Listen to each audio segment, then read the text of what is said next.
이제 관심은 앞으로 북미 비핵화 협상 그리고 한반도 정세는 어디로 갈 것인가 하는 데 있습니다. 통일외교부 최영윤 기자 나와 있습니다.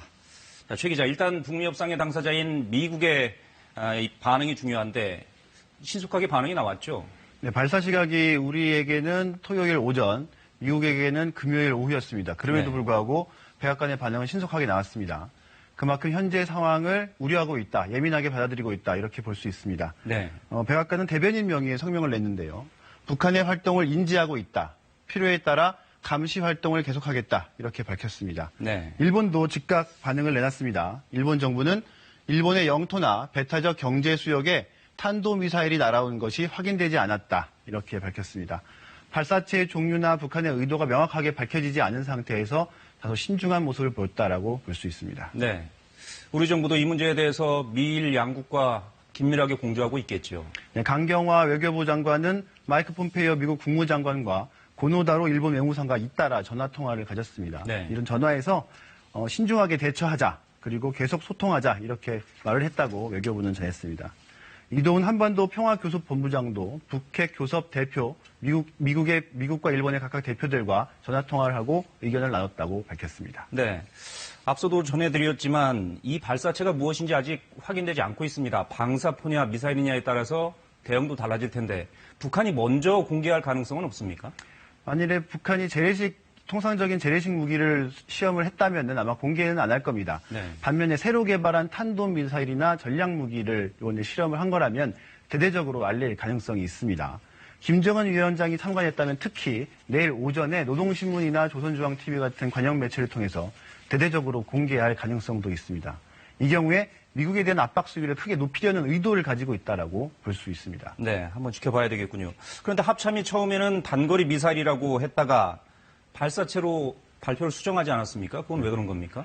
일단 미사일이라고 발표해놓고 분석을 해보니까 미사일이 아닌 것 같아서 그렇게 바꿨을 수도 있고요. 네. 만일에 이게 아니라면 북한의 탄도미사일 발사를 금지하고 있는 유엔 안보리의 대북 제재를 염두에 뒀을 가능성이 높습니다. 네. 합참이 미사일을 발사했다라고 단정을 지으면 유엔 안보리 제재를 위반한 문제가 직결되기 때문입니다.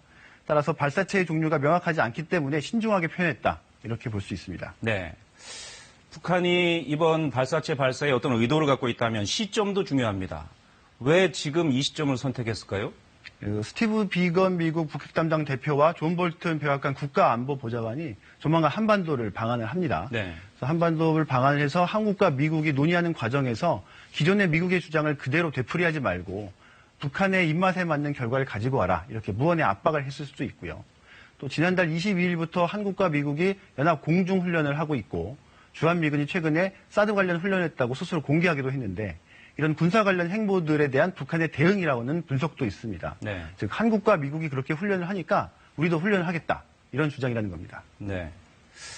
자, 이제 앞으로 중요한 거는 북미 협상에 어떤 영향을 미칠 것이냐 하는 건데 어떻게 봐야 될까요? 이렇게 대화와 무력 도발을 되풀이하면서 자신들에게 최고로 유리한 결과를 꺼집어내려고 하는 게 북한의 전통적인 그 협상 전략입니다. 네. 이렇게 방법은 달라도 결국에는 자신의 입장을 바꾸지 않겠다는 그 본질은 똑같은데요. 물론 이런 북한의 구태의연한 전략이 통할 것이라고 장담할 수는 없습니다. 미국이 자신들의 입장을 바꾸지 않는 한 북미 정상회담은 아마 이른 시일 내에 쉽지는 않아 보입니다. 그만큼 네. 우리 정부의 역할도 중요해졌는데요. 중요해진 만큼 그 난이도는 더 올라갔다. 이렇게 볼 수 있습니다. 네. 앞으로 국면이 더 어려워진 것만큼은 분명해 보이는데 북한 같은 경우에 지금 식량 사정이 굉장히 안 좋다면서요. 네. 그런데 앞으로 인도적 지원도 어려워지는 거 아닙니까? 그 세계 식량기구의 조사 결과를 보면 북한의 식량 사정은 최근 10년 사이에 가장 안 좋은 것으로 나타나 있습니다. 그래서 스티브 비건 대표가 방한을 했을 때 한국과 미국 사이에 북한에 대한 인도적 지원에 대한 논의가 있을 것이라는 전망도 있었는데요. 트럼프 대통령이 인도적 지원은 괜찮다 이렇게 밝히고 있는 만큼 이런 무력 시위가 있음에도 인도적 지원이 이루어질지는 좀 더 두고 봐야 될 것 같습니다. 네, 알겠습니다. 통일외교부 최영윤 기자였습니다.